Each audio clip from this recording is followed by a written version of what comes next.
Hello friends, welcome to my YouTube channel Samrat education. दोस्तों, आज की इस वीडियो में आप लोगों को बीएससी एग्रीकल्चर फोर्थ सेमेस्टर के विषय problematic soil and their management AG 404 का कुछ मोस्ट इंपॉर्टेंट क्वेश्चन बताऊंगा। तो यह क्लास थोड़ा लंबा रहेगा, लगभग 1 घंटे का रहेगा। ठीक है, मैराथन क्लास रहेगा। तो इसमें मैं कुछ पीडीएफ से आप लोग बताऊँगा और कुछ बिना पीडीएफ के लेक्चर के माध्यम से समझाऊँगा। ठीक है, क्योंकि टाइम बहुत कम है और मैंने वीडियो इसका बहुत ज़्यादा कम दिया है, तो आप लोग तैयारी भी अच्छे से नहीं हुई होगी। वीडियो मैंने कम भी कुछ प्रॉब्लम से दिया है, आप लोग मैं बता दूंगा कल। चलिए स्टार्ट करते हैं बिना देरी किए हुए। तो क्वेश्चन है, क्वालिटी ऑफ इरिगेटेड वाटर, मतलब कि जो सिंचाई जल की गुणवत्ता होती है उसके बारे में बताइए। बहुत इंपॉर्टेंट क्वेश्चन एग्जाम में आ सकता है। ठीक है, तो सिंचाई के लिए उपयोग किए जाने वाले सभी प्राकृतिक जल के घोल में अकार्बनिक लवण होते हैं। ठीक है, जो हम लोग सिंचाई के लिए जल उपयोग करते हैं उसमें क्या होता है, उस प्राकृतिक जल में अकार्बनिक लवण होते हैं जो मूल रूप से चट्टानों या ठोस चरण सामग्री से प्राप्त होते हैं। ठीक है, समझिएगा, एक एक पॉइंट समझने वाली बात है। तो क्या बोला कि सिंचाई के लिए हम जो जल उपयोग करते हैं प्राकृतिक जल, उसमें उस घोल में अकार्बनिक लवण होते हैं जो मूल रूप से चट्टानों या ठोस चरण सामग्री से प्राप्त होते हैं, जिनके माध्यम से पानी रिसता है। जिनके माध्यम से क्या होता है, पानी रिसता है।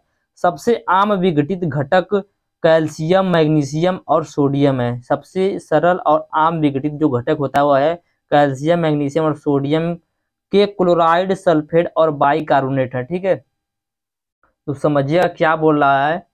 बोल रहा है कि सिंचाई के लिए उपयोग किए जाने वाले जो सभी प्राकृतिक जल के घोल हैं, जल के घोल में अकार्बनिक लवण होते हैं जो मूल रूप से चट्टानों या ठोस चरण सामग्री से प्राप्त होते हैं, जिनके माध्यम से पानी रिसता है। सबसे आम विघटित घटक कैल्शियम, मैग्नीशियम और सोडियम के क्लोराइड, सल्फेट और बाइकार्बोनेट हैं। ठीक है, इन लवणों की सांद्रता और अनुपात सिंचाई के लिए पानी की उपयुक्तता निर्धारित करते हैं। यह जो लवण होते हैं इनकी सांद्रता और अनुपात सिंचाई के लिए पानी की उपयुक्तता को निर्धारित करते हैं। अन्य घटक जैसे बोरान, लिथियम, फ्लोरीन या अन्य आयन जो पौधे पर विषाक्त प्रभाव डालते हैं, सिंचाई के पानी में कम मात्रा में हो सकते हैं। यदि सिंचाई के लिए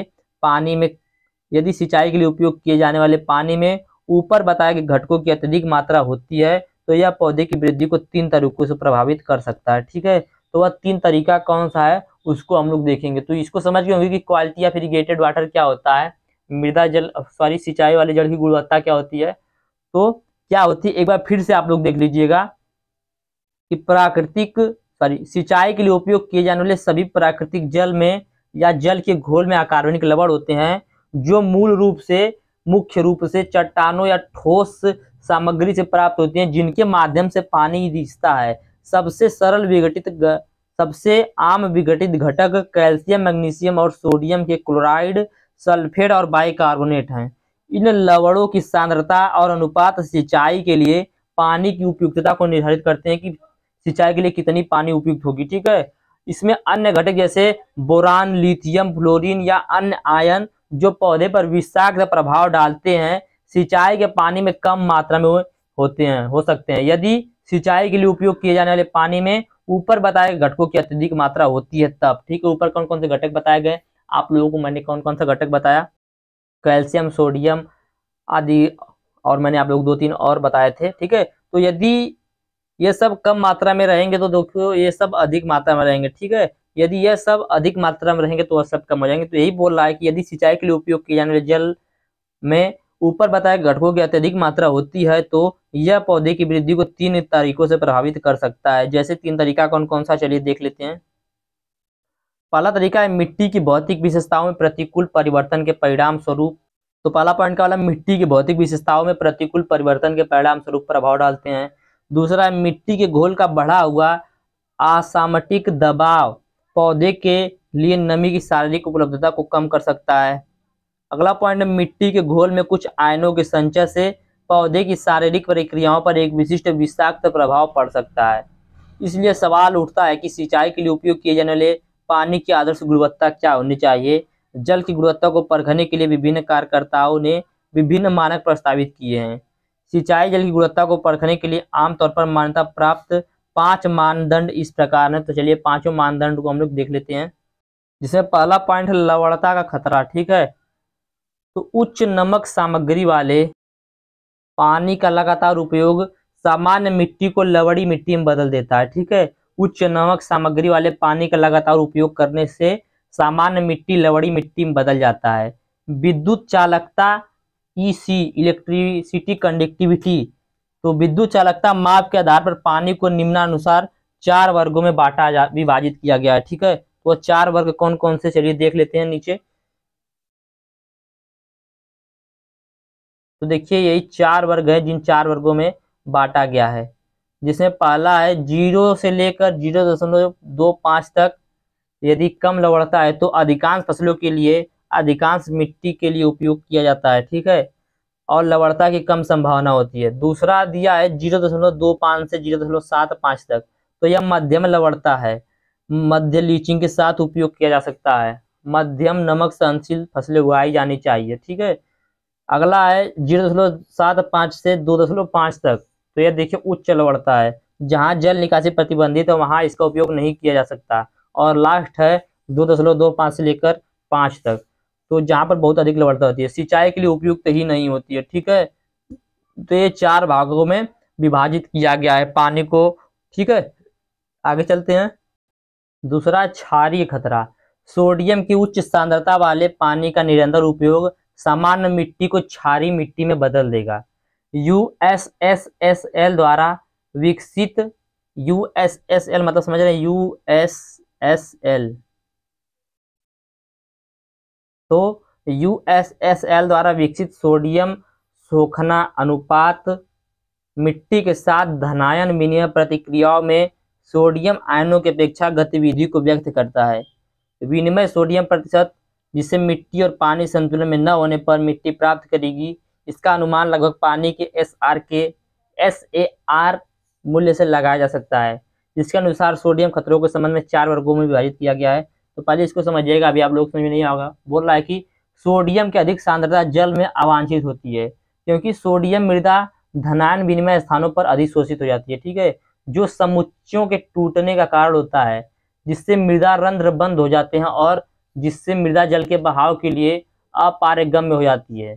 धनायनों के अन्य प्रकार के व्यय पर धनायन विनिमय स्थानों पर अपने अनुपात में वृद्धि करने के लिए सोडियम की प्रवृत्ति सिंचाई के जल में कैल्शियम मैग्नीशियम की मात्रा के लिए सोडियम की मात्रा के अनुपात द्वारा आंकी जाती है। यह सोडियम अधिशोषण अनुपात कहलाता है, सोडियम एब्जॉर्प्शन रेशियो, SAR कहलाता है। ठीक है, तो इस प्रकार इसको 4 वर्गों में बांटा गया है, 4 वर्गों में विभाजित किया गया। देख लेते हैं। पहला दिया है, यदि SAR मान जो है, SAR सोडियम एब्जॉर्प्शन रेशियो जिसे बोला जाता है। ठीक है, यदि SAR मान 0 से 10 के बीच में है तो कम या कम पानी। ठीक है, तो हानिकारक सोडियम स्तर के विकास के कम खतरे वाली सभी मिट्टी के लिए उपयोग हो सकता है। ठीक है, दूसरा है, ना संवेदनशील फसलें प्रभावित हो सकती हैं। अगला पॉइंट है, यदि 10 से 18 के बीच में SAR मान हो तो बारीक बनावट वाली मिट्टी में सोडियम की खतरा होने की संभावना होती है। उच्च पारगम्यता वाली मिट्टी पर उपयोग किया जा सकता है। अगला पॉइंट है, 18 से 26 के बीच में यदि हो तो जिप्सीफेरस मिट्टी को छोड़कर अधिकांश मिट्टी में विनिमय सोडियम का हानिकारक स्राव हो सकता है। ठीक है, अगला पॉइंट है, अच्छी जल निकासी, उच्च निक्षालन और कार्बनिक पदार्थ और जिप्सम को जोड़ने प्रबंध अभ्यास की आवश्यकता होती है। अगला है, 26 यदि अधिक हुआ तब, तो बहुत ऊंचा ना बहुत पानी। ठीक है, तो सिंचाई के लिए असंतोषजनक सिंचाई, जल की कम और शायद मध्यम लवणता ऊपर बताए अनुसार विशेष प्रबंधन किया जाना चाहिए। तो यह था दोस्तों दूसरा खतरा। आगे चलते हैं। बाइकार्बोनेट का खतरा। तो बाइकार्बोनेट आयन मुख्य रूप से महत्वपूर्ण है, क्योंकि मिट्टी के घोल में उनके सामान्य कार्बोनेट के रूप में कैल्शियम और कुछ हद तक मैग्नीशियम अवक्षेपित करने की उनकी प्रवृत्ति होती है। ठीक है, बोला कि बायोकार्बोनेट आयन मुख्य रूप से महत्वपूर्ण होते हैं, क्योंकि मिट्टी के घोल में उनके सामान्य कार्बोनेट के रूप में कैल्शियम और कुछ हद तक मैग्नीशियम अवक्षेपित होते हैं। तो फिर समझिएगा, दूसरी शब्द में समझाते हैं हम आप लोगों को। तो बायोकार्बोनेट ऋणायन सिंचाई के जल में कैल्शियम के संबंध में महत्वपूर्ण होता है और मृदा में अपने कार्बोनेट के रूप में मैग्नीशियम की एक कम मात्रा में भी होता है। यह सिंचाई जल में घुलनशील सोडियम प्रतिशत सॉल्युबल सोडियम परसेंटेज, जिसे SSP बोला जाता है, में परिवर्तन लाता है और इसीलिए सोडियम के खतरे को बढ़ाता है। ठीक है, तो इस प्रकार यह बायोकार्बोनेट से खतरा होता है। आगे देखते हैं बोरान का खतरा।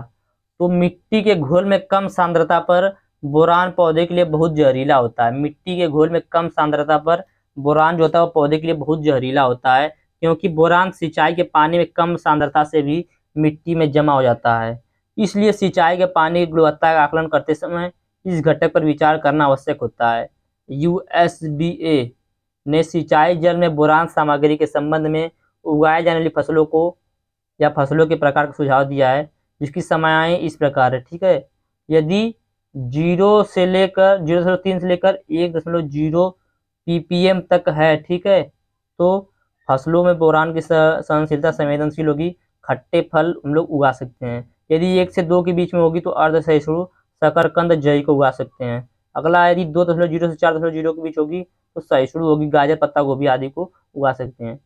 तो यही थी क्वालिटी ऑफ इरिगेटेड वाटर। ठीक है, अब आगे चलते हैं, कुछ बताएंगे आप लोगों को लेक्चर के माध्यम से, शॉर्ट क्वेश्चन, लॉन्ग क्वेश्चन। ठीक है, तो सबसे पहले हम लोग फिर से पढ़ेंगे सॉइल के बारे में। सॉइल क्या होती है, शुरू से शुरुआत करेंगे, अंत तक जाएंगे। बोला था 1 घंटे का क्लास होगा तो 1 घंटे तक का क्लास होगा। ठीक है, तो सॉइल क्या होता है, मृदा, मिट्टी, ठीक है, या भूमि। तो पृथ्वी की ऊपरी सतह पर मोटे, मध्यम और बारीक कार्बनिक तथा कार्बनिक मिश्रित कणों को मृदा कहते हैं। पृथ्वी की ऊपरी सतह पर मोटे, मध्यम और बारीक कार्बनिक तथा कार्बनिक मिश्रित कणों को मृदा कहते हैं। या भूमि का वह ऊपरी कण जो जैसे 4 से 5 सेंटीमीटर, भूमि का वह ऊपरी कण या वह ऊपरी कण जिसमें हम लोग खेती करते हैं उसे मृदा कहते हैं। ठीक है, तो यह होगी मृदा की बात, यह मृदा होता है। अब बात आती है मृदा गुणवत्ता क्या होती है, सॉइल क्वालिटी का क्या होता है। तो सॉइल क्वालिटी के बारे में पढ़ेंगे। ठीक है, तो सॉइल क्वालिटी को इस प्रकार परिभाषित किया जाता है कि विशिष्ट प्रकार के सॉइल का फिटनेस, अच्छी उत्पादन क्षमता, plant production, water air holding capacity को बढ़ावा देना तथा ह्यूमन हेल्थ का सपोर्ट करना इस सॉइल क्वालिटी कहलाता है। सॉइल क्वालिटी, सॉइल में प्लांट प्रोडक्शन करने की क्षमता, जो सॉइल मृदा गुणवत्ता हुआ है कि जिसमें प्लांट प्रोडक्शन करने की क्षमता हो, प्लांट प्रोडक्शन कैपेसिटी हो, ठीक है, और वाटर होल्डिंग कैपेसिटी हो, वाटर होल्डिंग कैपेसिटी, देखिए लिखने में प्रॉब्लम हो रहा है, वाटर होल्डिंग कैपेसिटी, और अच्छी मात्रा वाले न्यूट्रिएंट एलिमेंट हो, न्यूट्रिएंट एलिमेंट गुड क्वालिटी वाले। ठीक है, गुड क्वालिटी, तो अच्छी मात्रा वाले गुड क्वालिटी न्यूट्रिएंट एलिमेंट हो जो ह्यूमन हेल्थ को सपोर्ट करता हो, उसी को सॉइल क्वालिटी बोला जाता है। ठीक है, तो सॉइल में प्लांट प्रोडक्शन करने की क्षमता हो, वाटर होल्डिंग कैपेसिटी हो, ठीक है, अच्छी मात्रा में न्यूट्रिएंट एलिमेंट हो जो ह्यूमन हेल्थ को सपोर्ट करता हो, ऐसी मिट्टी को सॉइल क्वालिटी बोला जाता है, मृदा गुणवत्ता बोला जाता है। ठीक है, मृदा गुणवत्ता समझ गए होंगे। आगे पढ़ेंगे सॉइल हेल्थ क्या होता है। ठीक है, मृदा स्वास्थ्य क्या होता है। तो भूमि की वह निरंतर क्षमता जो लिविंग सिस्टम या जीवित प्रणाली के रूप में कार्य करती है, साथ ही इकोसिस्टम, लैंड यूज सीमा तथा जैविक उत्पादकता को बनाए रखती है, उसे सॉइल हेल्थ बोलते हैं। ठीक है, देखिए भूमि की वह निरंतर क्षमता जो पौधे के लिविंग सिस्टम के रूप में कार्य करता है, साथ ही प्रोडक्टिविटी को बनाए रखता है, एयर क्वालिटी, वाटर क्वालिटी को बढ़ावा देता है, उसी को सॉइल हेल्थ कहते हैं। ठीक है, सॉइल हेल्थ क्या होता है समझ गए होंगे कि भूमि की वह निरंतर क्षमता जो महत्वपूर्ण जीवित प्रणाली के रूप में या लिविंग सिस्टम के रूप में कार्य करती है, जो साथ ही इकोसिस्टम और लैंड यूज सीमा तथा जैविक उत्पादकता को बनाए रखती है, उसी को बोला जाता है सॉइल हेल्थ। देखिए जो सॉइल हेल्थ होता है यह सॉइल क्वालिटी के अंडर में आता है। ठीक है, सॉइल क्वालिटी हम लोगों ने पढ़ा कि प्लांट प्रोडक्शन करने की क्षमता हो, वाटर होल्डिंग कैपेसिटी हो, ठीक है, ह्यूमन हेल्थ का सपोर्ट करता हो। तो सॉइल हेल्थ जो होता है यह सॉइल क्वालिटी के अंडर में होता है, क्योंकि देखिए जो सॉइल की क्वालिटी होती है उसमें क्या होती है कि प्लांट प्रोडक्शन करने की क्षमता होती है। यदि सॉइल स्वस्थ नहीं रहेगी, सॉइल का हेल्थ सही नहीं रहेगा, तो वह प्लांट प्रोडक्शन नहीं करेगी। ठीक है, पहला पॉइंट तो वही हो गया। और दूसरा पॉइंट ये हो गया कि वाटर होल्डिंग कैपेसिटी उसके अंदर नहीं रहेगी। तो इस प्रकार से हम लोग कह सकते हैं कि जो सॉइल हेल्थ है वह सॉइल क्वालिटी के अंडर में आता है। सॉइल या मृदा स्वास्थ्य मृदा गुणवत्ता का ही एक भाग है। ठीक है, तो सॉइल हेल्थ भी आप लोग समझ गए होंगे। तो एक क्वेश्चन पूछता है मृदा गुणवत्ता सूचकांक, देखिए पूछ सकता है, मैंने इसको आप लोगों को बताया नहीं, तो ये देखिए पूछ सकता है, तो इसको आप लोग देख लीजिए थोड़ा सा। सॉइल क्वालिटी इंडेक्स जो होता है वो होता है SQI, जिसे बोला जाता है सॉइल क्वालिटी इंडेक्स। ठीक है, SQI, तो ब्रैकेट के बाहर या ब्रैकेट में SP, अभी सबका नाम बताऊंगा, SP, PE, HER, BD, FQ, MI। ठीक है, तो यह देखिए सॉइल क्वालिटी इंडेक्स होता है, जहां पर F का मतलब हो जाता है फर्टिलिटी, ठीक है, उर्वरता। SP का मतलब होता है सॉइल प्रॉपर्टीज, P का मतलब होता है पोटेंशियल प्रोडक्टिविटी, E का मतलब होता है इन्वायरमेंटल फैक्टर, H का मतलब होता है health of human and animal, और ER का मतलब होता है इरोडिबिलिटी, अपर्दनीयता। ठीक है, और BD का मतलब होता है बायोलॉजिकल डाइवर्सिटी, जैविक विविधता। FQ का मतलब होता है फूड क्वालिटी सेफ्टी, खाद्य गुणवत्ता की सुरक्षा, और लास्ट होता है मैनेजमेंट ऑफ इनपुट। ठीक है, मैनेजमेंट ऑफ इनपुट्स। तो इस प्रकार सॉइल क्वालिटी के इंडेक्स को रखा जाता है। फिर से समझिएगा, SQI बराबर होता है ब्रैकेट के बाहर मतलब फर्टिलिटी, उसके बाद SP मतलब सॉइल प्रॉपर्टीज, P का मतलब होता है पोटेंशियल प्रोडक्टिविटी, उसके बाद क्या होता है P के बाद फिर होता है P के बाद फिर P के बाद फिर होता है E। ठीक है, E का मतलब होता है इन्वायरमेंटल फैक्टर या इन्वायरमेंट फैक्टर। E के बाद क्या होता है, E के बाद होता है H का मतलब होता है health of human and animal. ठीक है, health of human and animal. फिर उसके बाद होता है ER का मतलब होता है इरोडिबिलिटी, अपर्दनीयता, अपर्दन जिसे हम लोग बोलते हैं। ठीक है, उसके बाद आता है BD का मतलब होता है बायोलॉजिकल डाइवर्सिटी, जैविक विविधता। उसके बाद आता है FQ। ठीक है, FQ का मतलब होता है फूड क्वालिटी सेफ्टी, खाद्य गुणवत्ता की सुरक्षा, और MI का मतलब होता है, लास्ट में आता है MI। ठीक है, MI का मतलब होता है मैनेजमेंट इनपुट्स, प्रबंध निवेश। तो इस प्रकार देखिए सॉइल क्वालिटी का इंडेक्स होता है। ठीक है, उम्मीद करते हैं सॉइल क्वालिटी इंडेक्स आप लोग अच्छे से समझ गए होंगे। इसको आप लोग याद रखिएगा, यदि एग्जाम पूछा तो आप लोग को सिर्फ लिखिएगा फर्टिलिटी ब्रैकेट में SP, PE, HER, BD, FQ, MI। सबका नाम मैंने बता दिया, फिर से बता देता हूँ। तो F का मतलब हो गया फर्टिलिटी, S का मतलब हो गया सॉइल प्रॉपर्टीज, P का मतलब हो गया पोटेंशियल प्रोडक्टिविटी, E का मतलब हो गया इन्वायरमेंट फैक्टर, H का मतलब हो गया health of human and animal, ER का मतलब हो गया इरोडिबिलिटी, BD का मतलब हो गया बायोलॉजिकल डाइवर्सिटी, FQ का मतलब हो गया फूड क्वालिटी सेफ्टी, और MI का मतलब हो गया मैनेजमेंट इनपुट्स। ठीक है, सॉइल क्वालिटी इंडेक्स यदि पूछा तो आप लोग डायरेक्ट इसको डाल के चले आइएगा, पूरा नंबर मिलेगा। ठीक है, आगे चलते हैं। पूछता है अच्छी क्वालिटी वाले या स्वस्थ मृदा का क्या गुण होता है। ठीक है, क्या लक्षण होता है, तो पहला लक्षण यही है कि अच्छी बोने योग्य मृदा होती है। ठीक है, अच्छी बोने योग्य मृदा। दूसरा पर्याप्त गहराई। तीसरा पादप रोग जनकों व हानिकारक कीटों की कम जनसंख्या। अगला पॉइंट है कम खरपतवार दबाव, और अगला पॉइंट है फसलों को नुकसान पहुंचाने वाले रसायनों और विषाक्त पदार्थों से मुक्ति। तो इस प्रकार कैरेक्टर ऑफ हेल्दी सॉइल होता है, हेल्दी या स्वस्थ मृदा का लक्षण होता है। ठीक है, तो उम्मीद करते हैं यहाँ तक आप लोग समझ में आया होगा जो भी मैंने बताया। आगे चलते हैं और आगे आप लोगों को बताते हैं। ठीक है, तो अब हम लोग देखेंगे, अभी तक हम लोग देखे थे सॉइल के बारे में, सॉइल क्या होता है, सॉइल क्वालिटी, सॉइल हेल्थ क्या होता है। आप देखेंगे प्रॉब्लमेटिक सॉइल क्या होता है, समस्याग्रस्त मृदा क्या होती है।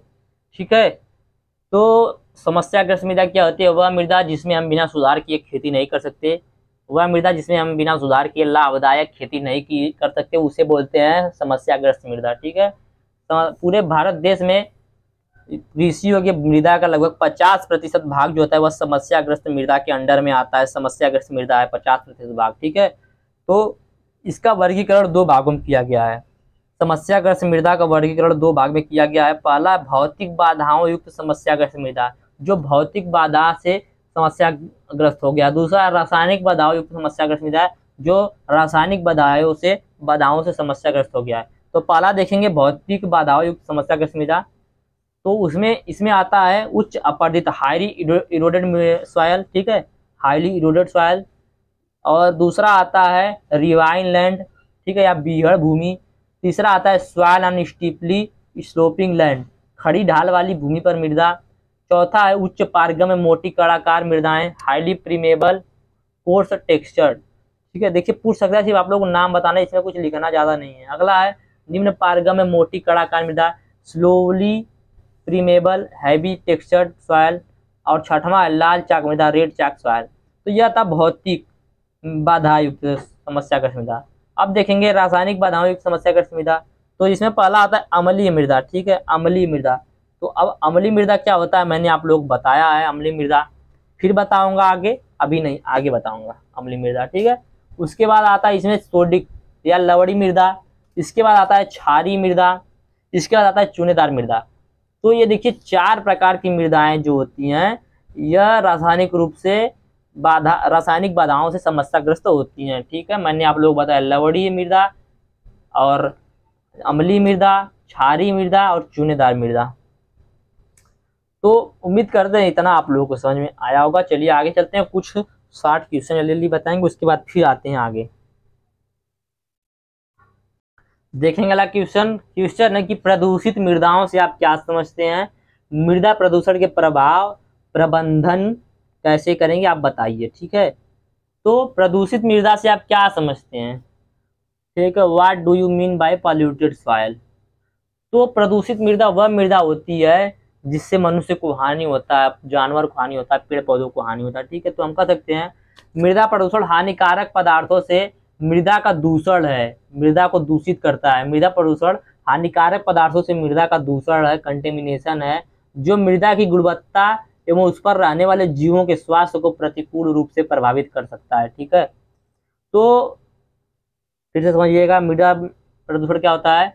मृदा प्रदूषण हानिकारक पदार्थों से मृदा का दूषण है, जो मृदा की गुणवत्ता एवं उस पर रहने वाले जीवों के स्वास्थ्य को प्रतिकूल रूप से प्रभावित करता है। अब देखेंगे मृदा प्रदूषण का प्रभाव, मृदा प्रदूषण का प्रभाव कहाँ कहाँ पर पड़ता है, प्रभाव मृदा प्रदूषण का।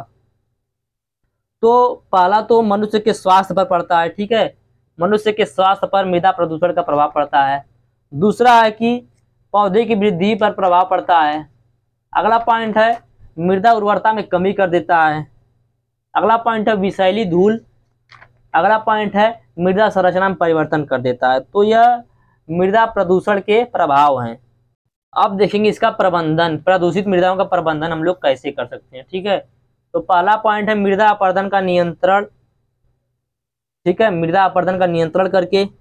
मृदा अपरदन क्या होता है मैंने बताया कि भूमि का वह ऊपरी परत जो हवा या पानी के कारण एक स्थान से दूसरे स्थान पर पृथक हो जाता है, उसे बोलते हैं मृदा अपरदन। तो मृदा अपरदन का नियंत्रण करके। दूसरा पॉइंट है अवांछित पदार्थों को उचित स्थान पर डालना। जो अवांछित पदार्थ जैसे जो बिना यूज करने वाले पदार्थ उनको उचित स्थान पर डालें, डस्टबिन में डालें, वहाँ से वो जाएगा जाए जहाँ जाए। तो अवांछित पदार्थों को उचित स्थान पर डालना। अगला है प्राकृतिक उर्वरकों का उत्पादन करना, जो नेचुरल मैन्यूर है, ठीक है, जैसे जैविक खाद हो गया उनका उत्पादन करना। अगला पॉइंट है उचित स्वास्थ्य कर अव्यवस्था करना। अगला है जन जागरूकता करके, जैसे सब लोगों को बताएं कि आप लोग जैसे ये सब जो वेस्ट मटेरियल इसको कहाँ पर यूज करें, ठीक है, उससे जन जागरूकता होगी। अब बताइए कि कचरा कहाँ डालना है, कैसे डालना है, कचरे का यूज कुछ है तो कचरे का यूज बताइए। तो इस प्रकार से जन जागरूकता करके। अगला है अपशिष्टों का पुनर्चक्रण और पुनः उपयोग करके। तो जो अपशिष्ट है जो बिना यूज के हो गए हैं अपशिष्ट, उनका पुनर्चक्रण और पुनः उपयोग करके। अगला पॉइंट है विषैले रसायनों पर प्रतिबंध करके। जो विषैले रसायन जैसे हम लोग अपने खेत में यूज करते हैं, जो भी रसायन, वो सब हमारी मृदा को बहुत तेजी से प्रदूषित करते हैं। अगला है जैविक उपचार करके। तो जैविक उपचार करके हम लोग मृदाओं का प्रबंध कर सकते हैं, ठीक है। तो यही थी प्रदूषित मृदा और मृदा से आप क्या समझते हैं, मृदा प्रदूषण के प्रभाव और उसका प्रबंध। अब देखेंगे थोड़ा सा क्वालिटी ऑफ इरिगेटेड वाटर। थोड़ा सा हम लोगों ने पहले देखा था वो अलग था, थोड़ा सा और देखेंगे वो अलग है, ठीक है। तो सिंचाई के लिए उपयोग की जाने वाली पानी की गुणवत्ता, फसलों की उपज और मात्रा, मिट्टी की उत्पादकता बनाए रखने और पर्यावरण की सुरक्षा के लिए आवश्यक होता है। ठीक है, सिंचाई के लिए हम लोग जो भी जल उपयोग करते हैं वह पानी की गुणवत्ता, फसलों की उपज और मात्रा, मिट्टी की उत्पादकता बनाए रखने और पर्यावरण की सुरक्षा के लिए बहुत ही आवश्यक होता है। जैसे उदाहरण के लिए हम लोग ले लेते हैं कि मिट्टी के भौतिक और यांत्रिक गुण, मिट्टी की संरचना और पारगम्यता सिंचाई जल में मौजूद विनिमय आयनों के प्रति बहुत संवेदनशील होते हैं। ठीक है, सिंचाई जल की गुणवत्ता रासायनिक प्रयोगशाला विश्लेषण से निर्धारित की जाती है। सिंचाई जल की गुणवत्ता जो होती है वह रासायनिक प्रयोगशाला विश्लेषण से निर्धारित की जाती है। कृषि में जल के उपयोग की उपयुक्तता निर्धारित करने के लिए महत्वपूर्ण कारक निम्नलिखित हैं। जैसे पहला मैंने आप लोग बताया था लवणता का खतरा, दूसरा सोडियम का खतरा, तीसरा लवण सूचकांक, चौथा बाइकार्बोनेट का खतरा, पांचवा बोरान का खतरा, सबसे ज्यादा बोरान का खतरा होता है, छठवां क्लोराइड की सांद्रता, सातवां घुलनशील सोडियम प्रतिशत, आठवां मैग्नीशियम का खतरा, नौवां नाइट्रेट की सांद्रता और 10वां लिथियम। ठीक है, ये सब जो होते हैं ये सब काफी नुकसान पहुंचाते हैं हमारी मृदा को। आगे चलते हैं, देख लेते हैं लवणीय मृदा क्या होती है और क्षारीय मृदा क्या होती है। ठीक है, तो लवणीय मृदा क्या होती है, सलाइन सॉइल जिसे बोलते हैं। तो वह मृदा जिसकी विद्युत चालकता 25 डिग्री सेल्सियस पर, मैंने कई बार इसको बता दिया आप लोगों को, अब यदि याद नहीं होगा तो फिर समझ लीजिए कभी याद नहीं होगा। तो वह मृदा जिसकी विद्युत चालकता 25 डिग्री सेल्सियस पर, कितना, 25 डिग्री सेल्सियस पर 4 डेसीसेमन प्रति मीटर से अधिक हो। ठीक है, विनिमय योग्य सोडियम 15% से कम हो और पीएच मान 8.5 से कम हो तो ऐसी मृदा को लवणीय मृदा कहा जाता है। ठीक है, लवणीय मृदा को परिभाषित करने के लिए हम लोग को सिर्फ 3 चीजों का ध्यान देना पड़ेगा। ठीक है, कौन कौन सा वो 3 चीज है, जैसे पहला है विद्युत चालकता। ठीक है, क्या है, विद्युत चालकता। दूसरा है विनिमय सोडियम प्रतिशत, विनिमय सोडियम प्रतिशत। तीसरा है पीएच मान। ठीक है, यदि इन 3 चीजों का ज्ञान आप लोगों को हो गया तो आप लोग सलाइन सॉइल को डिफाइन कर सकते हैं, एल्कली सॉइल को डिफाइन कर सकते हैं। ठीक है, तो चलिए देखते हैं क्या होता है, फिर समझिएगा कि देखिए यहीं से दोनों डेफिनेशन हो जाएगा। लवणीय मृदा पहले समझिएगा, लवणीय मृदा क्या होती है, तो वह मृदा जिसकी विद्युत चालकता 25 डिग्री सेल्सियस पर 4 डेसीसेमन प्रति मीटर से ज्यादा हो, विनिमय योग्य सोडियम 15% से क्या हो, अधिक हो। ठीक है, 15% से अधिक हो और जिसका पीएच मान 8.5 से कम हो, ऐसी मृदाओं को लवणीय मृदा कहते हैं। यहीं से क्षारीय मृदा समझिएगा, वह मृदा जिसकी विद्युत चालकता 4.0 डेसीसेमन मीटर से कम हो। देखिए क्षारीय मृदा में क्या होगा, कम होगा, लवणीय मृदा में क्या होगा, ज्यादा होगा। तो जिसकी विद्युत चालकता 4.0 सेमीमीटर से इनवर्स से कम हो, विनिमयशील सोडियम या विनिमय योग्य सोडियम 15% से अधिक हो, लवणीय मृदा में कम होगा, क्षारीय मृदा में अधिक होगा, और पीएच मान 8.5 से ज्यादा हो, ऐसी मृदाओं को क्षारीय मृदा या सोडिक सॉइल भी कहते हैं। ठीक है, तो लवणीय मृदा और क्षारीय मृदा आप लोग समझ गए। अब देखेंगे सलाइन एल्कली सॉइल, लवणीय क्षारीय मृदा क्या होता है। तो इसमें देखिए सब ज्यादा होगा। ठीक है, इसमें सब कुछ ज्यादा होगा। वह मृदा जिसकी विद्युत चालकता 25 डिग्री सेल्सियस पर 4.0 डेसीसेमन प्रति मीटर इनवर्स से अधिक हो, विनिमय योग्य सोडियम 15% से अधिक हो, पीएच मान 8.5 से कम या अधिक हो, ऐसी मृदा को लवणीय क्षारीय मृदा कहते हैं। तो समझ गए होंगे, लवणीय क्षारीय मृदा एकदम आसानी से, इससे आसान आप लोगों को कहीं नहीं मिलेगा। ठीक है, चलिए आगे चलते हैं, देखेंगे वेस्टलैंड, बंजर भूमि। उससे पहले थोड़ा सा और देख लेते हैं इंपॉर्टेंट क्वेश्चन, ये सब बाद में देखेंगे, विस्तार से पूरा देखना है, जिसको लॉन्ग वाला क्वेश्चन लास्ट में देखा जाएगा। ठीक है, पहले शॉर्ट क्वेश्चन जो उसको, क्योंकि शॉर्ट वाला पता, शॉर्ट वाले से ही नंबर मतलब ज़्यादा फंसता है, शॉर्ट वाला ही। तो पहला कंपैक्टेड सॉइल, सघन मृदा क्या होती है। ठीक है, कंपैक्टेड सॉइल, मृदा सघनता मतलब समझते हैं आप लोग। मृदा सघनता मतलब क्या होता है, जैसे मान लीजिए यह भूमि है, ठीक है, यह रास्ता है, इस रास्ते से मतलब कच्चा रास्ता है, पक्का नहीं है, मिट्टी का है, इस रास्ते से हम लोग रोज जाते हैं, डेली हम लोग जाते हैं, डेली जाते हैं, इससे इस वजह से ट्रैक्टर जाता है, गाड़ियां जाती हैं। ठीक है, तो जाते जाते क्या होता है, यहाँ की मिट्टी जो होती है वो दब जाती है, मिट्टी दब जाती है, तो जो रंध्र होते हैं, जो छोटे छोटे छिद्र पाए जाते हैं मृदा में, उनके क्या करते हैं, उनके आकार को कम कर देते हैं। जैसे मान लीजिए पहले हम लोग पहले जब इस पे से नहीं जाते थे तो यहाँ का जो छिद्र था रंध्रावकाश का वो इतना बड़ा था, लेकिन जाते जाते क्या हो गया, वो इतना बड़ा हो गया, एकदम छोटा सा हो गया, जो क्या करेगा, पानी को अंदर नहीं लेकर जाएगा, पानी को सोखेगा नहीं, तो जो पानी नहीं सोखेगा तो यहाँ पर हम लोग खेती कर नहीं पाएंगे। तो यही होता है सॉइल कंपैक्शन, ठीक है। मृदा दब जाती है, सॉइल कंपैक्शन का मतलब मृदा का दबना। जब मृदा दब जाती है तो उसी को कंपैक्टेड सॉइल बोला जाता है, मृदा सघनता बोला जाता है, ठीक है, या सघन मृदा बोला जाता है। तो मृदा सघनता मृदा के कणों का एक छोटे आयतन संकुचन है जो हवा तथा जल के लिए उपलब्ध रंध्रावकाश को क्या कर देते हैं, कम कर देते हैं, ठीक है।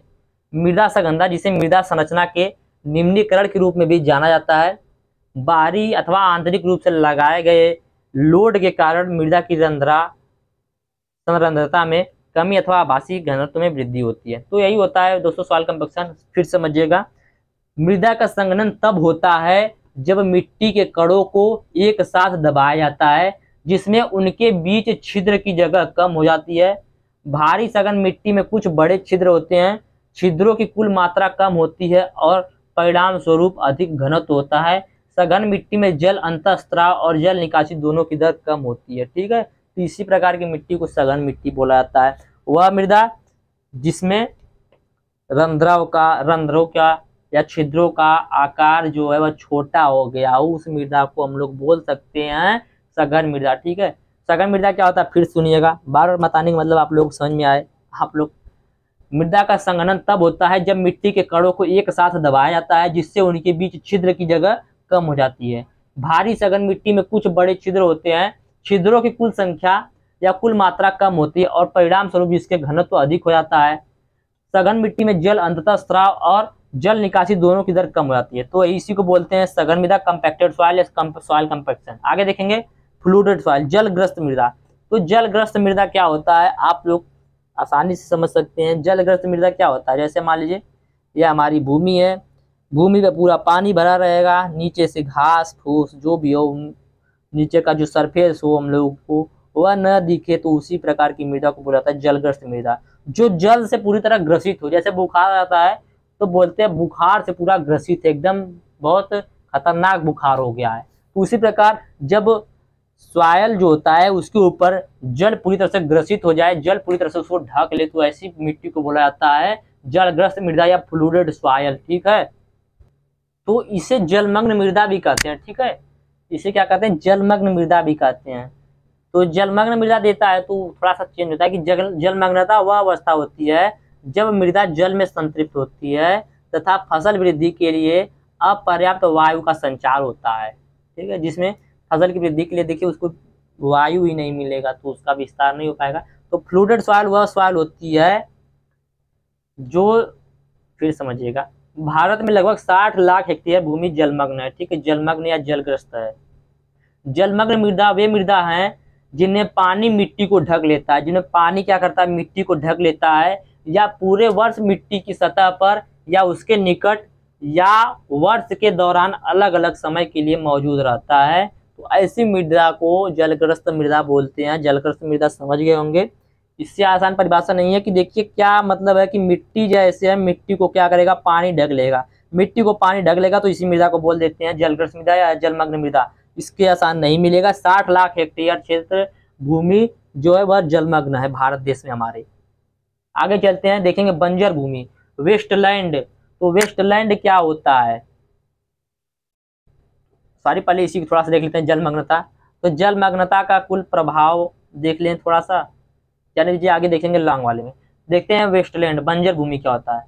तो बंजर भूमि उस भूमि को कहते हैं जहाँ खेती करने के लायक भूमि ही न हो, जहाँ लवड़ों की अधिकता हो जाती है, उसे बंजर भूमि कहते हैं। भारत के कुल भौगोलिक क्षेत्र का लगभग 13% बंजर भूमि है, ठीक है। बंजर भूमि समझ गए होंगे, वह भूमि जहाँ पर हम लोग खेती नहीं कर सकते या खेती के लायक भूमि ना हो उसे बोला जाता है बंजर भूमि। जहाँ पर लवड़ों की अधिकता हो जाती है, जहाँ पर लवड़ अधिक हो जाते हैं, उस प्रकार की भूमि को बोला जाता है बंजर भूमि। भारत के कुल भौगोलिक क्षेत्रफल का लगभग 13% बंजर भूमि है, ठीक है। बंजर भूमि क्या होता है मैंने आप लोग बता दिया। बंजर भूमि को 2 भागों में डिवाइड किया जाता है, एक होता है कल्टीवेटेड वेस्टलैंड, एक होता है अनकल्टीवेबल वेस्टलैंड, ठीक है। कल्टीवेबल वेस्टलैंड वह भूमि होता है जिसमें हम लोग क्या कर सकते हैं, उसमें हम कुछ खेती कर सकते हैं, पूरी खेती नहीं कर सकते हैं लेकिन कुछ खेती कर सकते हैं। और जो अनकल्टीवेबल लैंड होता है वहां पर हम लोग खेती नहीं कर सकते। इतना ही जानिए, इसके बाद आप लोगों को विस्तार से आगे तो बताया ही जाएगा। अभी वीडियो अभी आधा घंटा और लंबा होगा। 1.5 घंटे का भी हो सकता है आज, क्योंकि इसी वीडियो में मुझे सब कुछ बताना है, इसके बाद वीडियो नहीं आएगा। अगला है मल्टीपर्पज ट्री, बहुउद्देशीय वृक्ष। तो बहुउद्देशीय वृक्ष वह वृक्ष है जिसे हम लोग एक से अधिक उद्देश्यों के लिए उगाते हैं, ठीक है। मल्टीपर्पज, मल्टीपर्पज का मतलब क्या होता है? मल्टीपर्पज, मल्टीपर्पज या बहुउद्देशीय पेड़। बहुउद्देशीय का मतलब बहुत उद्देश्य, जिसका बहुत उद्देश्य हो उसी को बोला जाता है बहुउद्देशीय पेड़। मतलब वह पेड़ जिसे हम लोग बहुत उद्देश्य के लिए उगाते हैं, जिससे हम एक से अधिक लाभ के लिए उगाते हैं, उसी को बोला जाता है बहुउद्देशीय पेड़। जैसे मान लीजिए नीम का पेड़, देखिए एक बहुउद्देशीय पेड़ है, ठीक है। नीम एक बहुउद्देशीय पेड़ है। हम लोग इसे क्या करते हैं, इसे छाया ले सकते हैं, ठीक है। इसका जो फल आता है, जिसको हम लोग गाँव में नीमकौड़ी बोलते थे बचपन में, तो उसका जो फल आता है उस फल से दवा बनती है, तेल बनता है उस फल से, ठीक है। इसके जो नीम होता है, इसके फल से दवा बनती है, तेल बनता है। इसका जो लकड़ी होता है वह भी बहुत फायदेमंद होता है। इसकी लकड़ी के ऊपर जो छिलका होता है उसको घाव, चोट लग जाने पर रगड़ कर, पानी के साथ रगड़ कर घाव पे लगाने से घाव जल्दी ठीक हो जाता है। शुगर वाले पेशेंट को लिए जो नीम होता है, इसकी खली जो होती है, खली नहीं, इसका जो फल होता है उसको अंदर से निकाल कर उनको खाने के लिए सलाह दिया जाता है, ठीक है। तो इस प्रकार देखिए इसका कई सारे उद्देश्य से हम लोग इसे उगाते हैं, नीम के पेड़ को। तो इसी प्रकार के पेड़ को बोला जाता है मल्टीपर्पज ट्री, जिससे हम लोग एक से अधिक उद्देश्य के लिए उगाते हैं। ऐसी मिट्टी को मल्टीपर्पज ट्री बोला जाता है। जैसे मान लीजिए जामुन को ही देख लीजिए, जामुन जो होता है क्या करता है, छाया के लिए तो नहीं बोल सकते उसे, जामुन देखिए हम लोग उसका फल खाते हैं, फल खाने के बाद उसका जो बीज होता है, उस बीज को शुगर के पेशेंट के लिए यूज किया जाता है। शुगर के पेशेंट के लिए वह बहुत ही उपयोगी होता है, ठीक है। पूछता है बहुउद्देशीय जो वृक्ष होते हैं उनका स्पीशीज बताइए, जाति बताइए। तो इसकी कुल 2 जातियां होती है, ठीक है।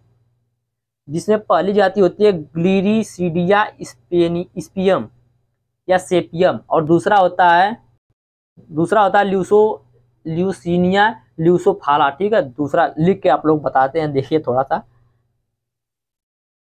तो यही देखिए 2 स्पीसीज है मल्टीपर्पज ट्री का, ठीक है। एक होता है ग्लिरिसिया और दूसरा होता है ल्यूकोसिनिया ल्यूकोफाला, ठीक है। तो यह 2 प्रकार की स्पीसीज होती है, जिसके बारे में आप लोगों को लॉन्ग से बताया जाएगा बाद में। इसका पूछ देता है कभी कभी उद्देश्य, बहुउद्देशीय पेड़ को उगाने का उद्देश्य। तो कुल फसल विफलता के जोखिम को कम करने के लिए जो फसल होता है, जैसे मान लीजिए हमने क्या उगाया, एक मान लीजिए आम का पेड़ लाए, ठीक है। आम का पेड़ लाए, पता चला कि आम में फल ही न लगी, तो हमको आम से छाया तो मिल सकता है, भले ही फल न मिले। तो इसीलिए बोला जाता है, पहला पॉइंट यही है कि कुल फसल विफलता का जोखिम को कम करने के लिए, मतलब कि पूरे फसल का जोखिम न हो, ठीक है। उदाहरण दिया गया, यदि किसान पशु चारे के लिए ल्यूकेना ल्यूकोसोफाला विकसित करता है और पेड़ की पत्ती कीटों से नष्ट हो जाती है, तो उनके पास अभी भी लकड़ी होगी जिसका उपयोग ईंधन, लुगदी या हल्के वजन वाली निर्माण सामग्री के लिए कर सकते हैं, ठीक है। सही बोल रहा है, अभी बता देंगे विस्तार। चलिए आगे बताएंगे आप लोगों को विस्तार से, हम थोड़ा सा आज कंफ्यूजन में है, कुछ प्रॉब्लम है। चलिए आगे देखते हैं बायो रेमेडिएशन। बायो रेमेडिएशन जिसे बोला था जैव उपचार, ठीक है। तो जैव उपचार का मतलब क्या है? जैव उपचार से समझ गए कि जीवों के द्वारा उपचार किया जाएगा, तो उसी को बोला था जैव उपचार। तो जैव उपचार क्या है? जैव उपचार भूजल जैसी पर्यावरणीय समस्याओं को हल करने के लिए जैविक जीवों का उपयोग करना, ठीक है। क्या है? जैविक जीवों द्वारा भूमि की समस्या को खत्म करना, हल करना, यह कहलाता है बायो रेमेडिएशन कहलाता है। मृदा प्रबंधन के दृष्टिकोण से मृदा में निम्नीकरण और कम मृदा उर्वरता की समस्याओं सहित हाल ही में बड़े बदलाव हुए हैं। पूर्व विचार केवल उपजाऊ क्षेत्रों में उत्पादन के उच्च स्तर को प्राप्त करने पर ध्यान केंद्रित करना था, जिसमें केवल व्यापक उपयोग के लिए सीमांत भूमि छोड़ दी जाती थी। इतना सब कौन समझेगा, मैं आप लोगों को डायरेक्ट बता देता हूँ कि बायो रेमेडिएशन क्या होता है। तो बायो रेमेडिएशन एक ऐसी प्रक्रिया होती है जिसमें जीवाश्मों जैसे जीवाणुओं या उनके एंजाइमों का उपयोग करके किसी संदूषित पर्यावरण को पुनः उपयोग किया जाता है, ठीक है। बायो रेमेडिएशन वह प्रक्रिया होती है जिसमें जीवाश्मों जैसे जीवाणु या उनकी एंजाइम का उपयोग करके किसी प्रदूषित मृदा को, किसी संदूषित मृदा को या संदूषित पर्यावरण को पुनः उपयोग किया जाता है। जैसे मान लीजिए कंपैक्टेड सॉइल है, ठीक है, कंपैक्टेड सॉइल, वहां पर केचुआ लेगा, अगर छोड़ देंगे तो केचुआ क्या करेगा, कंपैक्टेड सॉइल के अंदर जाएगा, अंदर जाएगा तो क्या करेगा, मृदा रंध्रावकाश जो है, रंध्रों की जो आकार है, मैंने अपने बताया था कि रंध्र छोटे हो जाते हैं, तो क्या करेगा, अंदर जाएगा तो उसके अंदर क्या हो जाएगा, उसके अंदर जितना दूर जाएगा उतनी दूर जगह हो जाएगा, जिससे क्या होगा, मृदा पानी को अंदर लेने लगेगा, जिस प्रकार उस स्थान पर हम लोग दोबारा खेती कर सकते हैं। तो इसी प्रकार बोला जाता है कि यह एक ऐसी प्रक्रिया है जिसमें जीवाश्मों जैसे जीवाणुओं या उनके एंजाइमों का उपयोग करके किसी संदूषित मृदा, किसी प्रदूषित पर्यावरण को पुनः उपयोग किया जाता है। या कह सकते हैं यह एक ऐसा उपचार है जो खतरनाक पदार्थों को कम विषैले या गैर खतरनाक पदार्थों में परिवर्तित करने के लिए प्राकृतिक रूप से पाए जाने वाले जीवों को नियोजित करता है। बायोरेमेडिएशन समझ गए होंगे, इससे आसान नहीं मिलेगा कहीं पर भी। बायोरेमेडिएशन वह प्रक्रिया है जिसमें जीवाश्म एवं जीवाणु का उपयोग या उनके एंजाइमों का उपयोग करके किसी प्रदूषित पर्यावरण या प्रदूषित मृदा को पुनः उपयोग में लाया जाता है। एग्जाम्पल मैंने बताया आप लोगों को केचुए से, केचुआ जाएगा नीचे क्या करेगा, कंपोस्ट बनाएगा, खाद बनाएगा, नीचे जाएगा तो क्या होगा, जब जगह बनाएगा तो हमारा जो मृदा है वो उसके अंदर वाटर होल्डिंग कैपेसिटी आएगी, वाटर होल्डिंग कैपेसिटी आएगी और पानी को ऑब्जर्व करेगा, जिससे क्या होगा, जिससे हम लोग वहाँ पर फसल उगा सकते हैं। तो वहाँ पर कंपैक्टेड सॉइल था, कंपैक्टेड सॉइल को बंजर भूमि के नाम से भी जाना जाता है। तो जब कंपैक्टेड सॉइल हो जाता है तो वहाँ पर खेती नहीं कर सकते, लेकिन जब केचुआ छोड़ देंगे वहाँ पर जगह बना देगा तो वहाँ पर हम लोग खेती भी कर सकते हैं। इसीलिए उसको बोला जाता है बायोरेमेडिएशन या जैव उपचार। जैव उपचार एक ऐसी प्रक्रिया है जहाँ पर्यावरणीय समस्याओं को हल करने के लिए जैविक जीवों का उपयोग किया जाता है। ठीक है, समझ गए होंगे। आगे चलते हैं, देखेंगे GIS। GIS पूरा नाम बताइए, geographic information system. Geographic information system, भौगोलिक सूचना प्रणाली। ठीक है, इससे पहले रिमोट सेंसिंग देख लेते हैं। रिमोट सेंसिंग, तो रिमोट सेंसिंग का मतलब पहले आप लोगों को मैं समझा देता हूँ। रिमोट का मतलब क्या होता है, रिमोट, रिमोट मतलब क्या होता है, दूर। और सेंसिंग का मतलब क्या होता है, किसी के बारे में या किसी की विशेषता का पता लगाना या विशेषता का पता लगाना। तो देखिए इसका यूज आजकल ना ये ग्रहों के लिए बहुत ज्यादा किया जा रहा है, भूमि के लिए तो बहुत कम कर दिया गया है। तो देखिए रिमोट सेंसिंग, रिमोट मतलब होता है दूर, और सेंसिंग का मतलब होता है विशेषताओं का पता लगाना। जब हम किसी भी चीज के लिए दूर से उसकी विशेषताओं का पता लगाते हैं तो उसी प्रक्रिया को रिमोट सेंसिंग बोला जाता है। ठीक है, अब जैसे मान लीजिए हमारी मृदा है, ठीक है, हमें देखना है कि हमारी मृदा में नीचे कोई पेट्रोलियम तो नहीं है, कोई जीवाश्म ईंधन तो नहीं है, कौन कौन सी सॉइल है नीचे, ठीक है, कैसी मिट्टी है, उसमें कितना, कौन कौन से पोषक तत्व हैं, कौन कौन से पोषक तत्व नहीं। तो उसके लिए हम लोग इतना अंदर तो खोदेंगे नहीं जीवाश्मों को खोजने के लिए या उसकी संरचना को देखने के लिए कि मृदा की संरचना कैसी है। तो इसके लिए क्या किया जाता है, रिमोट सेंसिंग का यूज किया जाता है। रिमोट सेंसिंग के माध्यम से हम लोग ऊपर से ही बिना मृदा के संपर्क के उसके अंदर की भौगोलिक स्थिति को, कैसी स्थिति उसकी, उसको हम लोग जान सकते हैं। ठीक है, तो रिमोट सेंसिंग क्या है, रिमोट सेंसिंग का मतलब होता है किसी भी वस्तु या किसी भी चीज के बारे में उसके बिना संपर्क में आए उसका पता लगाना ही कहलाता है रिमोट सेंसिंग। ठीक है, रिमोट सेंसिंग मैंने आप लोगों को समझाया, नहीं समझे तो फिर समझिए। रिमोट सेंसिंग जो होता है, इस शब्द रिमोट का अर्थ, शब्द का अर्थ होता है दूरस्थ या दूरी, सेंसिंग का अर्थ होता है गुणों या विशेषताओं का पता लगाना। तो रिमोट सेंसिंग को हिंदी में बोलते हैं सुदूर संवेदन। तो रिमोट सेंसिंग किसी वस्तु या किसी ऑब्जेक्ट के बिना संपर्क किए उसका परीक्षण, परिमाण एवं विश्लेषण दर्शाता है कि वह कैसा है, कैसे आगे रहेगा। ठीक है, इस सब के बारे में बता देता है।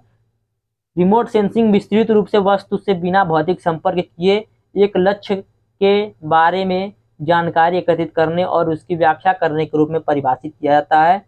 रिमोट सेंसिंग किसी वस्तु को संपर्क किए बिना उसकी संबंधित आंकड़ों को प्राप्त बता देता है, पता बता देता है। ठीक है, अब जैसे मान लीजिए मैं अपने ऊपर ट्राई कर लेता हूँ, तो आप लोग अपने ऊपर कर रहे हैं।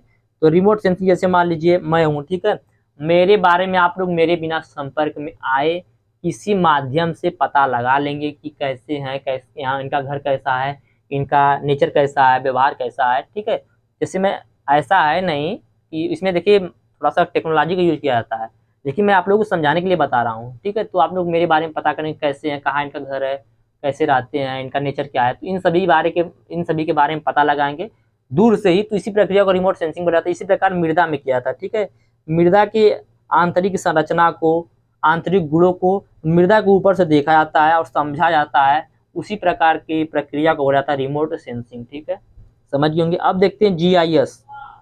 जीआईएस जीआईएस का पूरा नाम होता है जियोग्राफिक इंफॉर्मेशन सिस्टम। तो यह एक सूचना प्रणाली होती है, जियोग्राफिक इंफॉर्मेशन सिस्टम। यह एक सूचना प्रणाली है जिसमें बड़ी मात्रा में डेटा होता है, जिसमें बहुत बड़ी मात्रा में डेटा होता है, डाटा होता है, और यह सॉफ्टवेयर के रूप में जाने जाने वाले कंप्यूटर टूल्स के माध्यम से काम करता है।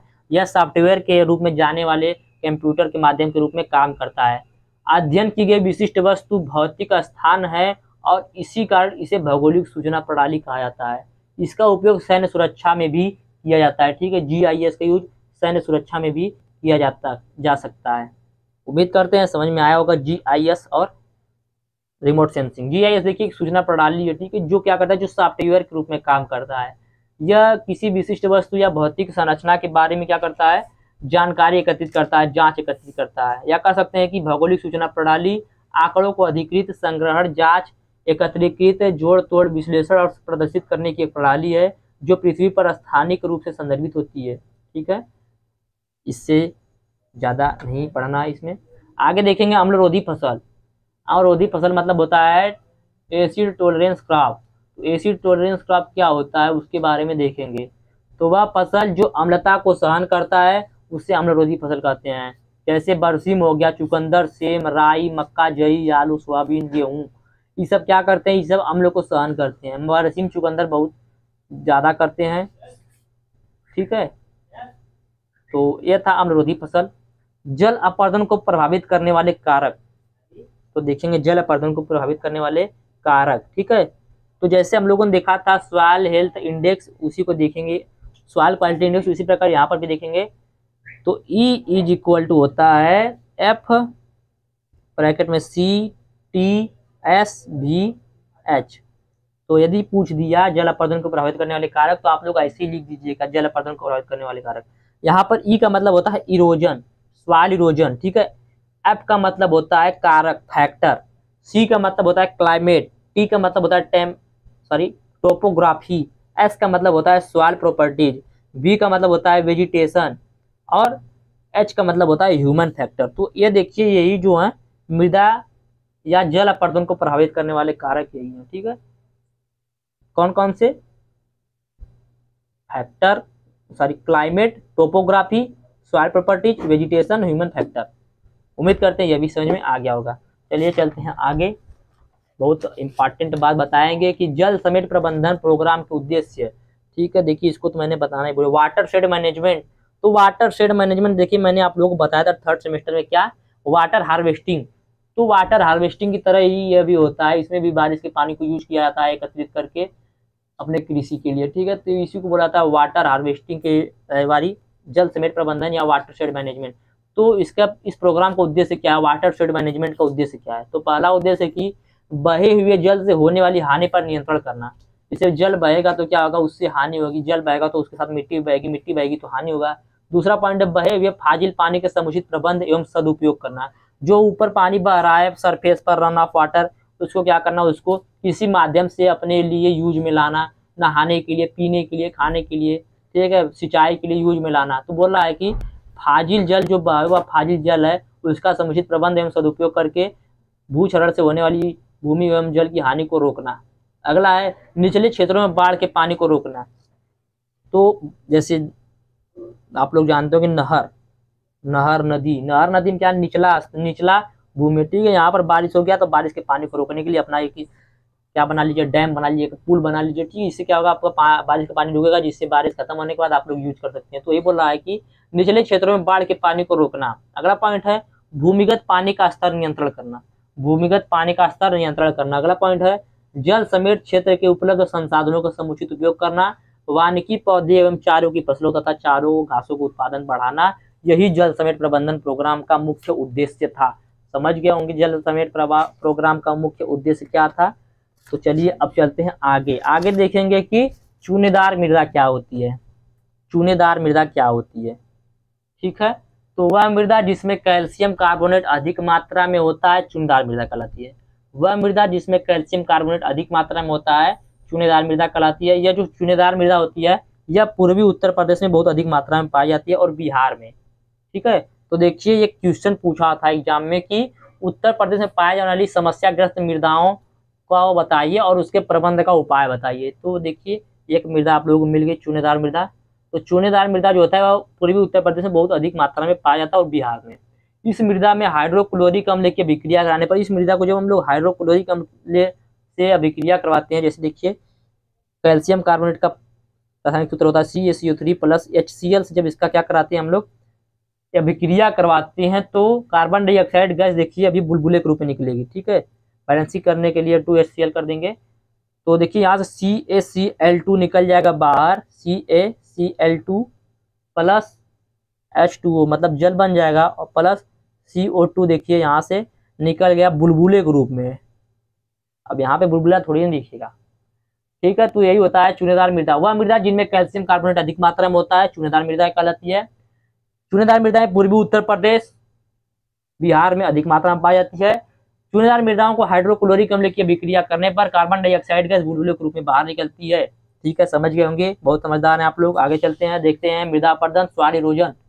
तो मृदा अपरदन क्या होता है? मृदा अपरदन प्राकृतिक रूप से घटित होने वाली एक भौतिक प्रक्रिया है जिसमें मुख्यतः जल एवं वायु जैसे प्राकृतिक भौतिक बलों द्वारा भूमि के ऊपरी मृदा के कणों को अलग करके बहा ले जाता है। यह सभी प्रकार की भू आकृतियों को प्रभावित करता है। इतना बड़ा पढ़ने से अच्छा मैं जो बता रहा हूँ उसको पढ़िए, डेफिनेशन एक लाइन में समझ में आएगा। यह हमारी भूमि है। ठीक है, ऊपर से जब बारिश का पानी नीचे गिरता है तो जमीन पे मान लीजिए यहाँ पर आके गिरा बारिश का पानी, यहाँ की मृदा जो है ये इधर इधर क्या हो जाएगी, पृथक हो जाएगी, छिटक जाएगी। जब थोड़ा सा बारिश तेज होगा तो यह मिट्टी यहाँ से बहकर कहीं दूसरे स्थान पे यहाँ पर जाके रुक जाएगा। जहाँ का मिट्टी यहाँ आ गया तो क्या हो गया, यहाँ पर स्वार इरोजन हो गया, मृदा का क्षरण हो गया। ठीक है, अब देखिए यह तो बारिश के पानी द्वारा हो गया, मतलब पानी के द्वारा हो गया। अब देखेंगे हवा के द्वारा कैसे क्षरण होता है। तो गाड़ियां उड़ियां चलती है, मान लीजिए कच्चा रोड है तो वहाँ पर क्या होता है, धूल के कण होते हैं। हवा तेज आई, यहाँ से मिट्टी को उठाई, उड़ाकर लेकर गई दूसरे स्थान पर छोड़ दी, तो यहाँ पे क्या हो गया, सॉइल इरोजन हो गया। ठीक है, तो इसी प्रकार इसी को बोला था सॉइल इरोजन। तो मिट्टी के कण को एक स्थान से दूसरे स्थान पर बहा ले जाना या उड़ा कर ले जाने की प्रक्रिया को ही सॉइल इरोजन बोला जाता है। ठीक है, समझ गए होंगे। आगे चलते हैं, प्रश्न है लवणीय मृदाओं की विशेषता बताइए। ठीक है, तो लवणीय मृदा की क्या विशेषता होती है? तो सबसे पहले लवणीय मृदा क्या होती है उसी को लिख दीजिए कि वह मृदा जिसकी विद्युत चालकता 25 डिग्री सेल्सियस पर 4 डीएस/मीटर प्रति इनवर्स से अधिक होती है, विनिमय सोडियम 15% से कम होता है, पीएच मान 8.5 से कम होता है, उसे लवणीय मृदा कहते हैं। पहला तो यह विशेषता हो गया। दूसरा विशेषता यह है कि इन मृदाओं की सतह पर कैल्शियम, मैग्नीशियम और पोटेशियम के क्लोराइड एवं सल्फेट आयन अपेक्षाकृत अधिक मात्रा में पाए जाते हैं। ठीक है, लवणीय भूमि में सोडियम लवण की प्रधानता होती है। लवणीय भूमि या मृदा की लवणता पौधे की वृद्धि के लिए अनुकूल नहीं होता है। लवणीय मृदाएं सामान्यतः अनुपजाऊ होती हैं लेकिन क्षमता में उत्पादक होती है, उनकी क्षमता उगाने की होती है लेकिन अनुपजाऊ होती है, उगा नहीं पाती हैं। ठीक है, लवणीय मिट्टी अत्यधिक सिंचाई एवं उर्वरक, पशु अपशिष्ट के उपयोग आदि जैसे विभिन्न कारणों से मृदा की लवणता बढ़ जाती है। तो यह हो गया क्या, आप लोगों का मृदा अपरदन, सॉरी लवणीय मृदाओं की विशेषता। आगे चलते हैं, देखेंगे चूने के प्रयोग का अम्लीय मृदा पर क्या भौतिक प्रभाव पड़ता है। जैसे हम लोग चूने का प्रयोग करेंगे यदि अम्लीय मृदा पर तो उसका भौतिक प्रभाव क्या पड़ेगा, रासायनिक प्रभाव क्या पड़ेगा, जैविक प्रभाव क्या पड़ेगा, सब कुछ देखेंगे। तो चूने का प्रयोग का अम्लीय मृदा पर भौतिक प्रभाव क्या पड़ता है, सबसे पहले उसको देख लेते हैं।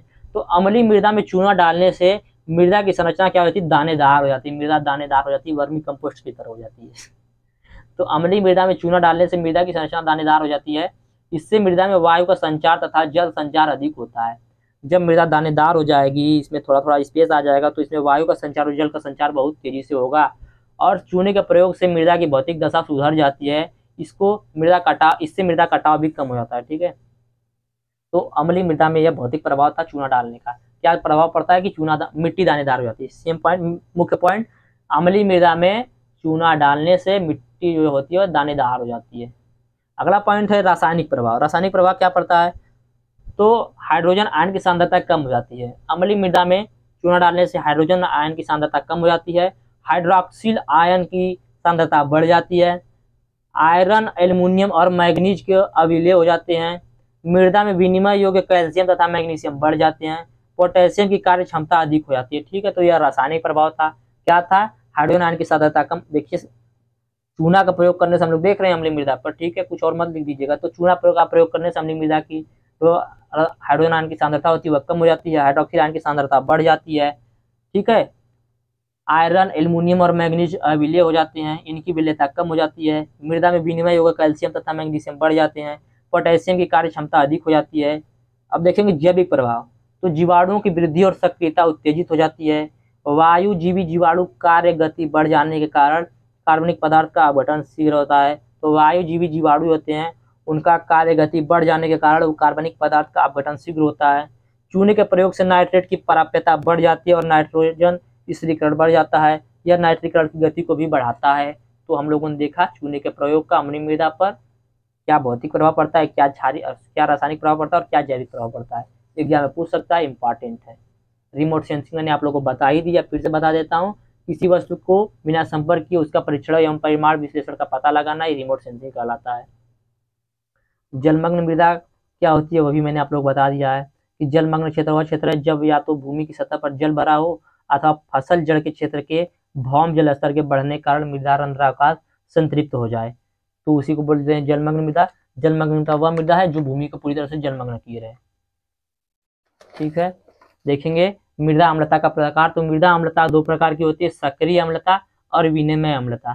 सक्रिय अम्लता को बोलते हैं एक्टिव एसिडिटी, विनिमय अम्लता को बोलते हैं एक्सचेंज एसिडिटी।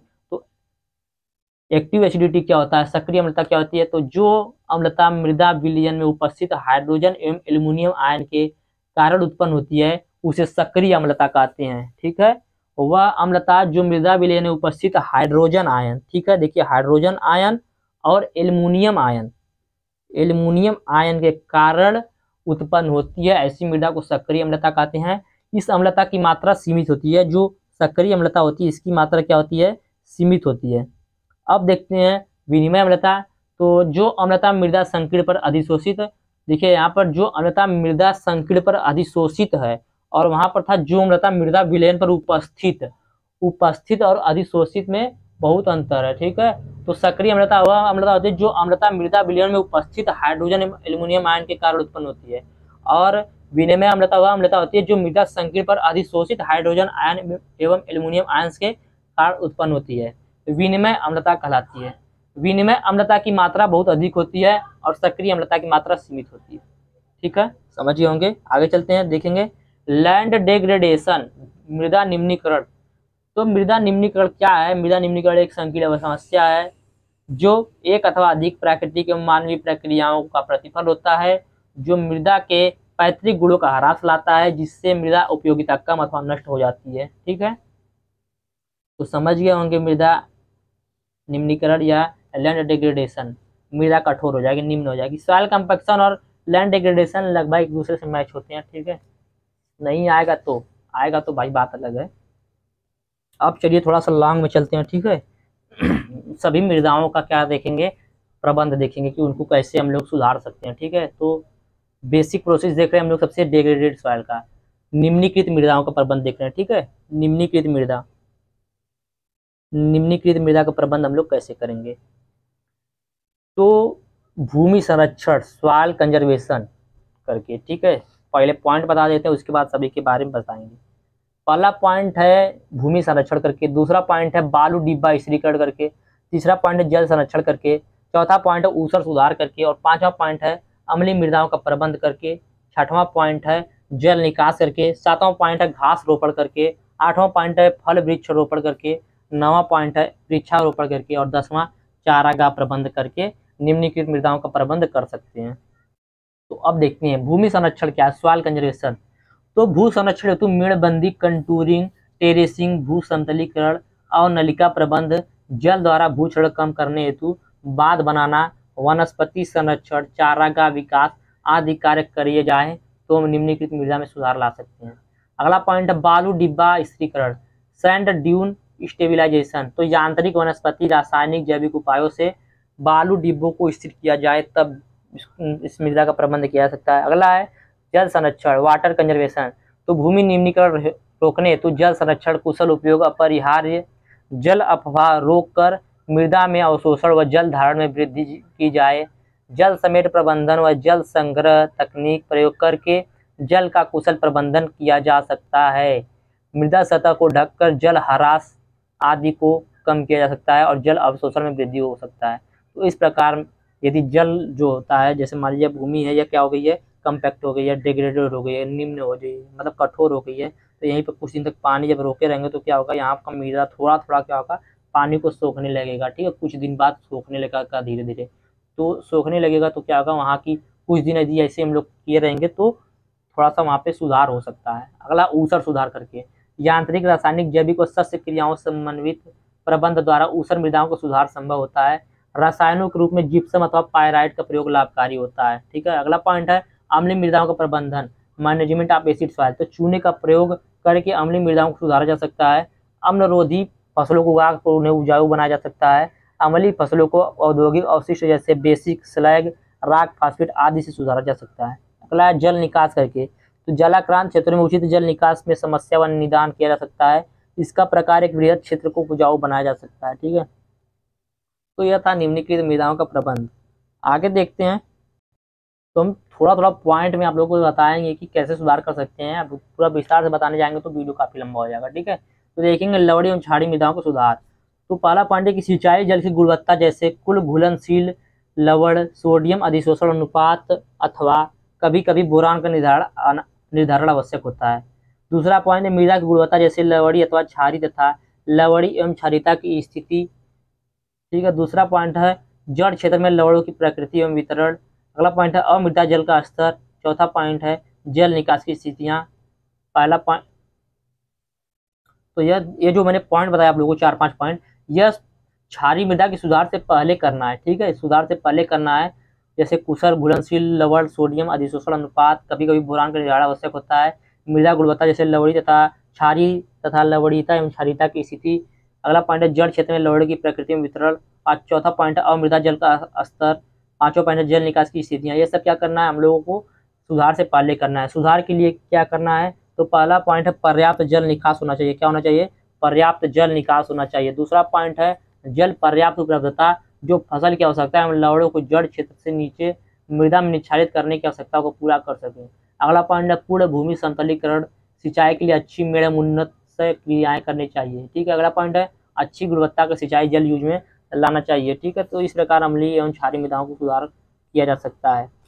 तो और भी प्रोसेस हैं, जैसे ड्रेनेज है, लैचिंग है, उसके बाद स्क्रैपिंग है। ठीक है, इन प्रकार से भी हम लोग क्या कर सकते हैं, उनमें सुधार कर सकते हैं। जैसे जल निकास, जैसे मान लीजिए मृदा है, देखिए मृदा अम्लीय जल के कारण ही होती है। जब ज़्यादा जल एक जगह भर गया होता है, बहुत अधिक है, तो वहाँ की मृदा क्या हो जाती है, अम्लीय हो जाती है, लवड़ी हो जाती है। ठीक है, सॉरी, लवड़ी एवं क्षारीय हो जाती है।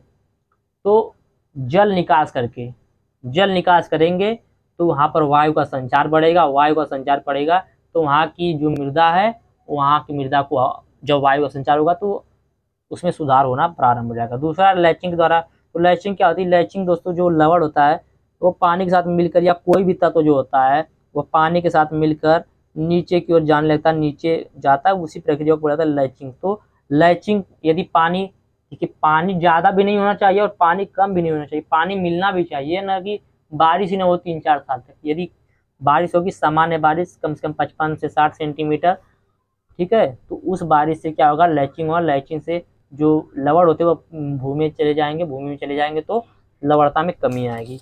अगला पॉइंट है स्क्रैपिंग ऑफ साल्ट। तो मृदा जो होती है, यदि लवण जम गए तो क्या करेंगे, उसको ऊपरी परत को खुरच कर निकालेंगे तो क्या होगा, वहाँ से भी मृदा की लवणता में सुधार पा सकते हैं।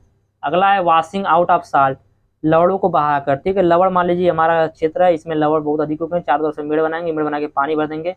पानी भरने के बाद लवण जो है वह क्या करेंगे, पानी में घुल जाएंगे। घुलने के बाद उस पानी को बाहर निकाल देंगे कहीं दूसरी जगह पर, तो यहाँ से भी, इससे भी थोड़ा सा कम हो सकता है। और अगला है खाई खोद कर। तो ट्रेंचिंग करके, तो इस विधि में कहीं बगल में खाई खोदा जाता है, मतलब नीचे की जो मिट्टी होती है उसको ऊपर किया जाता है, ऊपर की मिट्टी नीचे की जाती है, लेकिन इससे ज़्यादा दिन तक लाभ नहीं होता। फिर नीचे की मिट्टी ऊपर गई है तो फिर ऊपर से नीचे आ जाती है। ठीक है, तो इस प्रकार से हम लोग कर सकते हैं। इस तरीके से, इस प्रकार से हम लोग करते हैं मैकेनिकल तरीके से, फिजिकल मेथड से।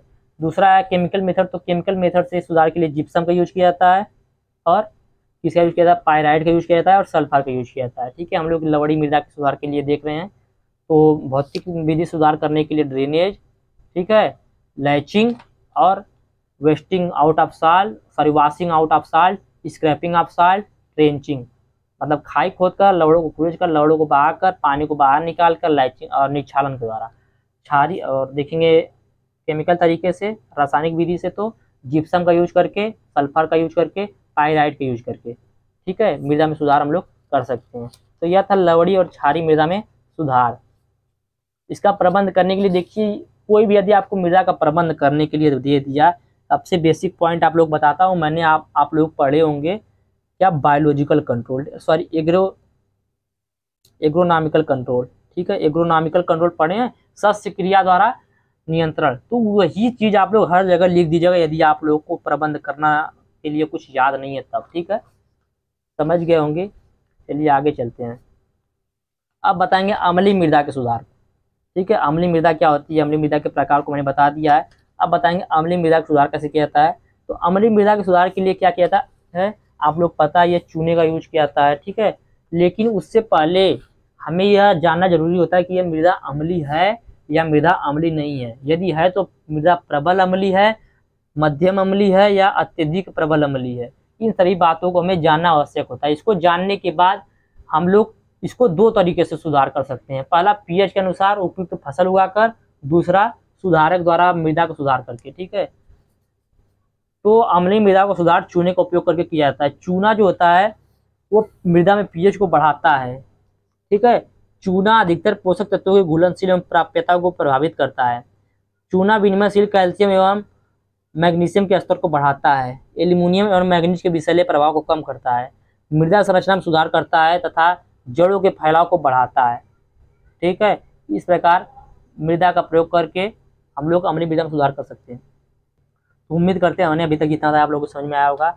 वीडियो अच्छा लगा है तो वीडियो को लाइक कीजिएगा, चैनल को सब्सक्राइब कीजिएगा, अपने दोस्तों के पास शेयर भी जरूर कीजिएगा। इसके बाद एक वीडियो और आएगा आप लोगों के लिए, ठीक है। धन्यवाद, जय हिंद।